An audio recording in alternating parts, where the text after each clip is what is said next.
What's up, everybody? We're the Talking Hats here. I'm Dale, that's Harish.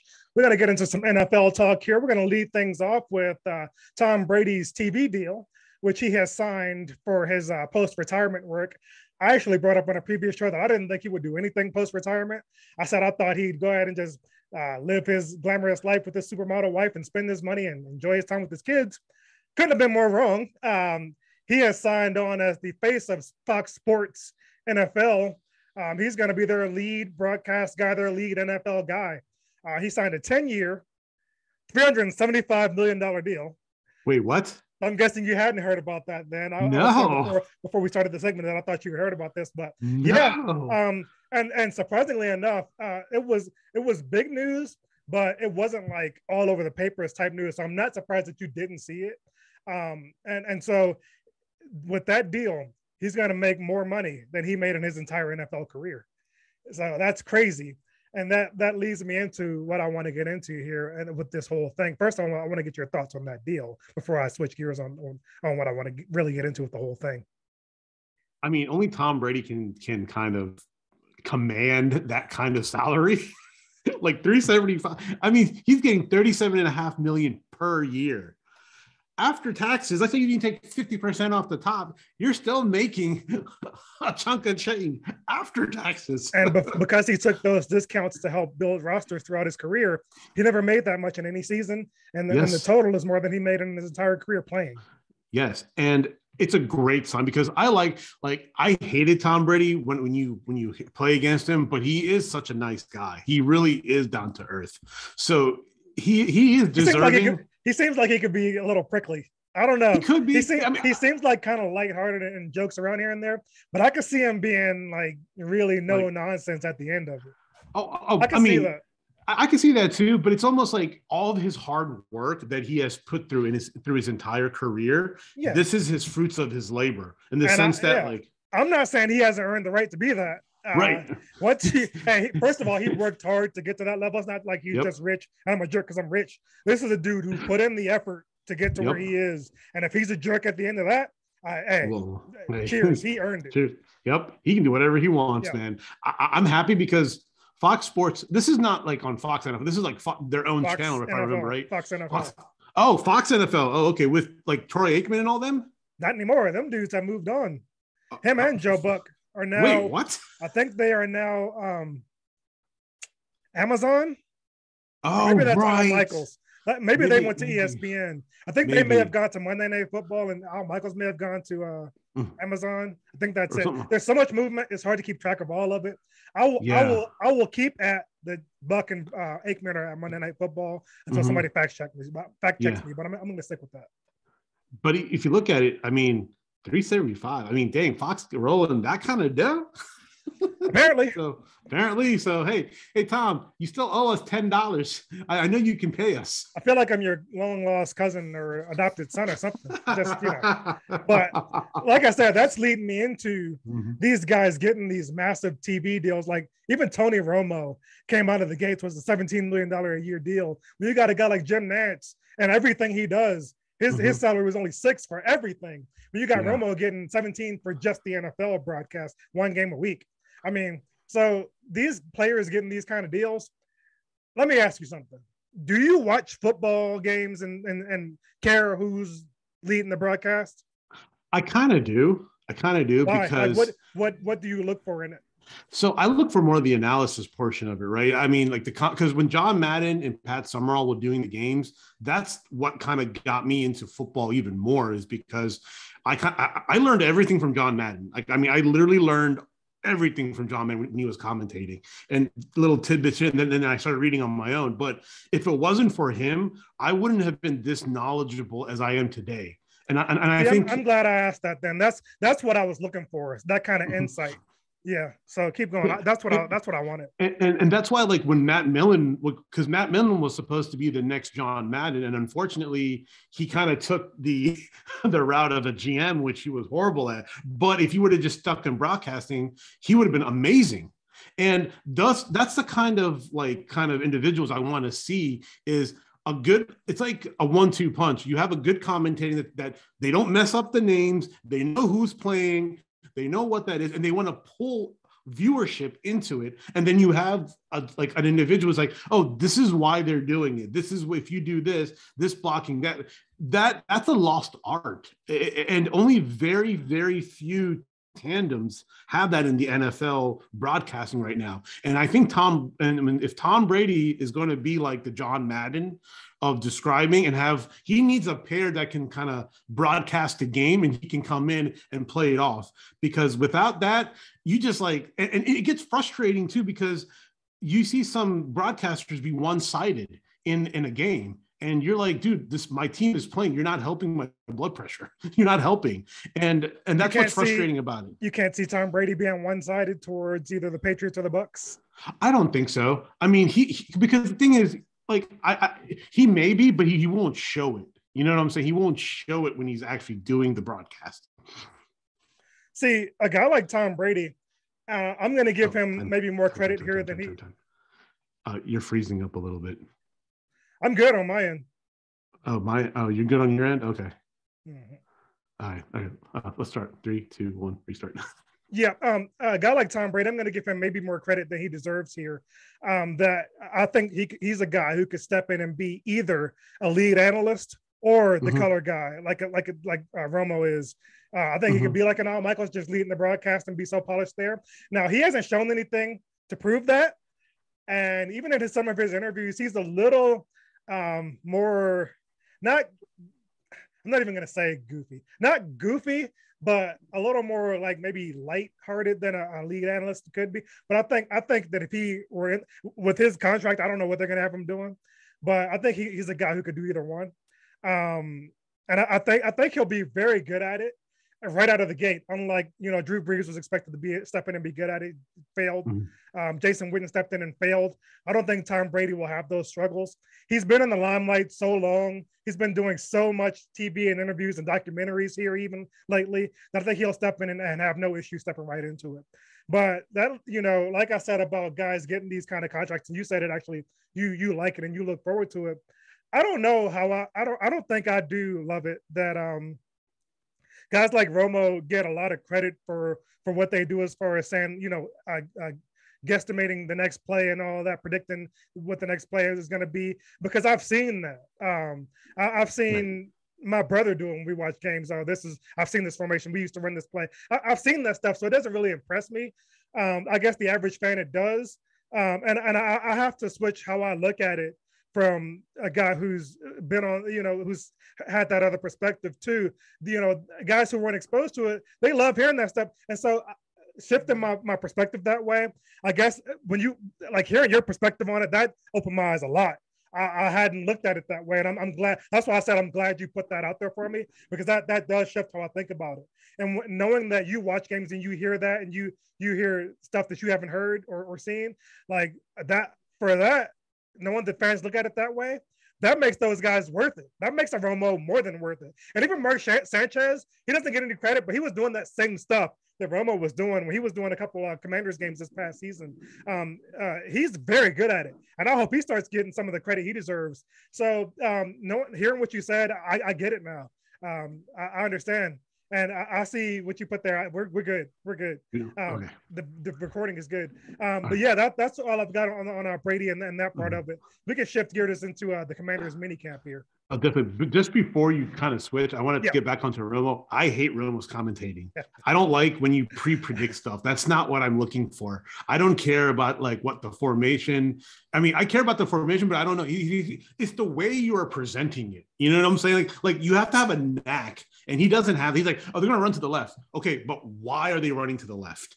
And what kind of blocking? And when you compared old John Madden kind of like commenting, he's like, they're doing this because to get this free guy open. If you look at that guy's over, and he pancakes him. So there's an art to it. Romo is just saying what he used to do when he used to be a quarterback. We don't care about all that pre-prediction stuff. I sure don't, because it's annoying. But and I hate to hate on a broadcaster. He's at a level where I would like to be someday. I mean, I want to be making $17 million a year to do that stuff. I'm not. This is not hating. This is just my opinion. I don't think he's as good as everybody is making him out to be. I certainly don't watch games for him at all. I don't watch games for any broadcaster. If football is on, I'm watching. I can watch it with the sound off. I don't need to hear their commentary. That's just me though. So I'm glad, like I said, I'm glad I got your perspective. Some guys do like to hear some good analysis, and that's good to know, and I can appreciate that. So let's really get back to the second kind of topic is the Commanders rookie minicamp. Mm-hmm. And I would say this, there's a lot of rumblings going on that they picked some studs. They really did pick some studs, and they came out and they kind of surprised a lot of people in the building. So and Jahan Dotson is just as advertised as they say. He's quick, he's fast, hands of anything. He looks blazing fast. Yeah. And as they always say, it's not about what you do in the 40, it's what you can do on the field. That's what I always say. And we will see when the season starts, because Percy Butler is going to make some noise. I'm going to call it right now. Defensively, Percy Butler is going to make some noise on special teams, and he's going to make some noise on the defense. And they're going to roll right him. And Chase Young, Montez Sweat, 10 sacks. They're going to be the dime apiece. And that's my bold prediction. If they both only get 10 sacks, that's a big failure. Why? It's 20 sacks a year. It's 20 sacks for the year, right? Or that's not what they're looking at.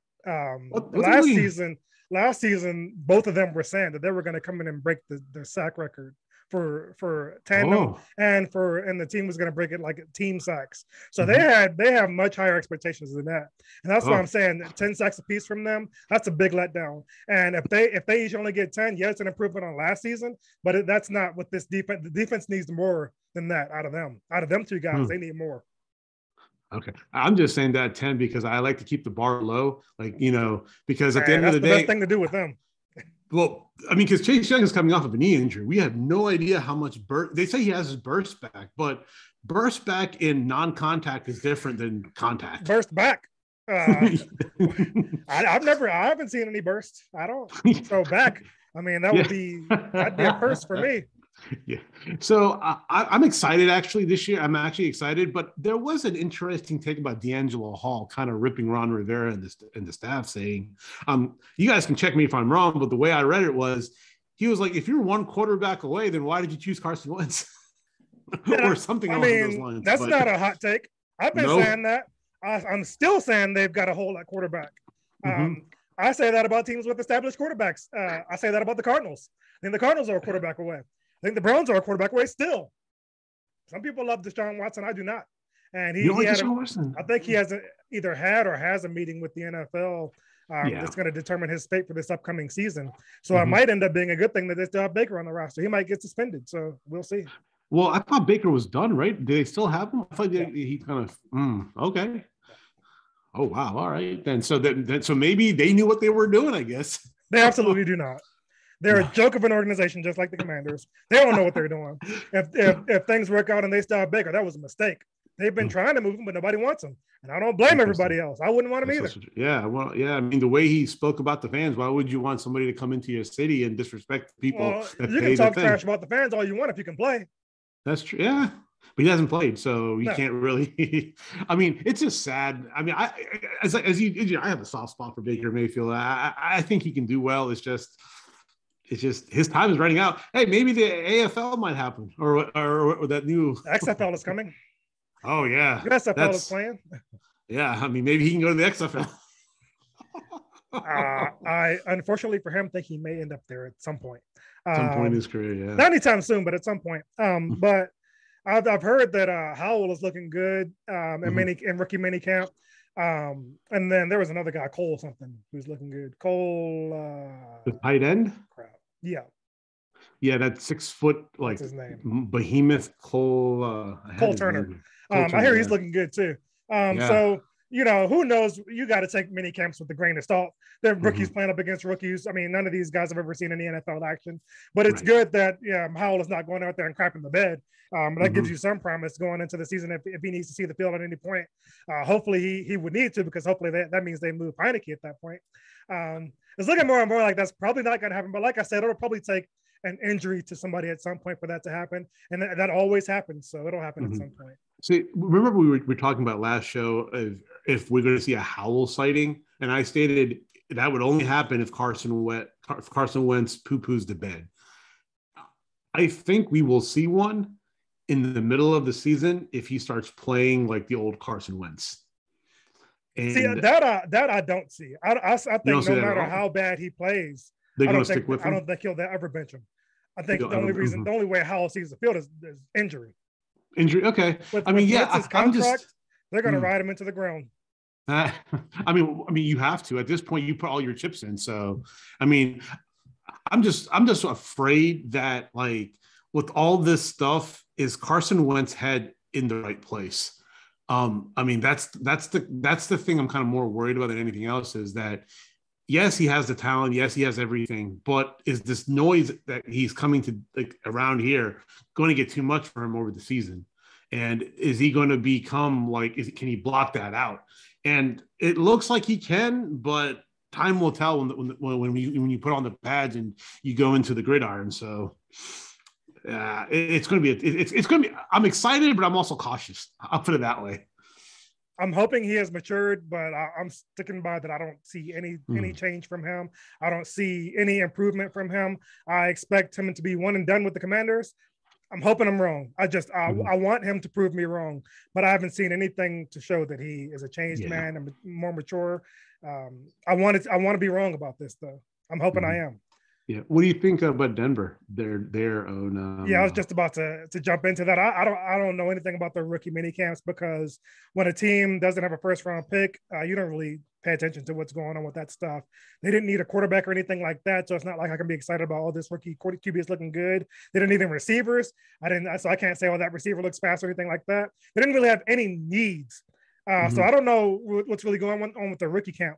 What I do know is that Russ has the guys out working like every day. And they're posting pictures like everyday videos and all that stuff. So he's working with the receivers, building that rapport and that off-season chemistry right now. They're putting in the work. So if you put in the work, the results will follow. This team, they're not just, oh, we got Russell Wilson, so hey, we're good. We're going to go out there and run away with it. They're grinding. You got to do that stuff to come out and hit the ground running. They're going to. I'm actually kind of surprised to see this. I expected, and I say you can't do it. You can't just be like, we got Russ and we're going to be good. I expected that, but that's not what they're doing. They got Russ, and these guys, they're working like they haven't earned any money. They're working like guys who are trying to get the deals, and they all have them. I'm very impressed by it. I'm impressed by the coaching staff and how they're handling the offseason. And again, shout out to my guy Ola with the Broncos defense there. The defense is putting in work too. Ola's posting pictures on social media of the work they're putting in every day. They're hungry. The team is hungry. They're showing it. The proof will be in the pudding, but they're putting in the work right here now with the ingredients of hard work. So I expect them to be there at the end where I predicted. And that's what I hate to use the term and the word championship teams do. You're right. I mean, that's the kind of mind frame you need to have. And that's why it frustrates us Commanders fans, especially me, is you see the talent, and you see the work, but you have to go that extra step. I don't know if Wentz is out working with the guys, but have you heard anything about that? I heard like sprinklings, but I really haven't. And that's the thing though, right? That's the kind of things that we need to see to say, okay, we kind of have comfort into it. But when we don't see that, we only can see what's at face value. And that's the frustration that we have. Actually, I'll say I have. Yeah, and I don't even need to see like daily videos like the Broncos are doing. Just say, we're all going to meet up somewhere and work out and then do it in private. But right. I haven't heard anything about that. I haven't even heard that he's reached out to guys or anything. But that goes back to, and maybe I'm wrong about it. I put it out there. I could be completely wrong, but that goes with the stuff you've heard about him not being a good leader. So yeah, we'll see. We'll see. I mean, time will tell. Yeah. So you got any more NFL stuff, or can we go and wrap this one up and shift? We can wrap this one up and shift gears into a thing. All righty. Like, subscribe, follow, support. We're the Talking Hats, and we'll be right back.